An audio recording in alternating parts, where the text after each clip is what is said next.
കോഴിക്കോട് കുറ്റിക്കാട്ടൂർ സൈനബ വധക്കേസിൽ കുറ്റപത്രം സമർപ്പിച്ചു. കോഴിക്കോട് ജുഡീഷ്യൽ 1ാം ക്ലാസ് മജിസ്ട്രേറ്റ് കോടതിയിലാണ് കസബ പോലീസ് കുറ്റപത്രം സമർപ്പിച്ചത്.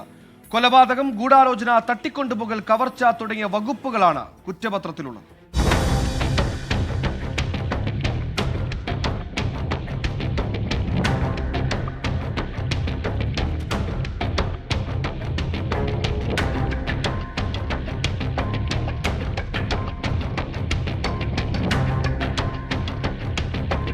കഴിഞ്ഞ വർഷം നവംബർ 7-നാണ് കുറ്റിക്കാട്ടൂർ സ്വദേശി സൈനബയെ കൊലപ്പെടുത്തിയത്.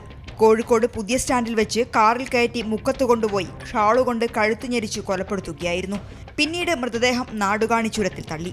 താനൂർ കുന്നുംപുറം സ്വദേശി സമദ്, ഗൂഡല്ലൂർ സ്വദേശികളായ സുലൈമാൻ, ശരത്ത്, വയനാട് സ്വദേശി നിയാസ് എന്നിവരാണ് കേസിലെ പ്രതികൾ. 1ഉം 2ഉം പ്രതികളായ സമദ്, സുലൈമാൻ എന്നിവർക്കെതിരെ കൊലപാതകം, ആസൂത്രണം, തട്ടിക്കൊണ്ടുപോകൽ തുടങ്ങിയ വകുപ്പുകളാണ് ചുമത്തിയത്. ശരത്ത്, നിയാസ് എന്നിവർക്കെതിരെ മോഷ്ടിച്ച സ്വർണം ഉപയോഗിച്ചതാണ് കുറ്റം. 128 സാക്ഷികളാണുള്ളത്. 940 പേജാണ് കുറ്റപത്രം. ഇനി ഈ കേസിൽ ഒരു പ്രതി കൂടി പിടിയിലാകാനുണ്ട്. 24 കോഴിക്കോട്.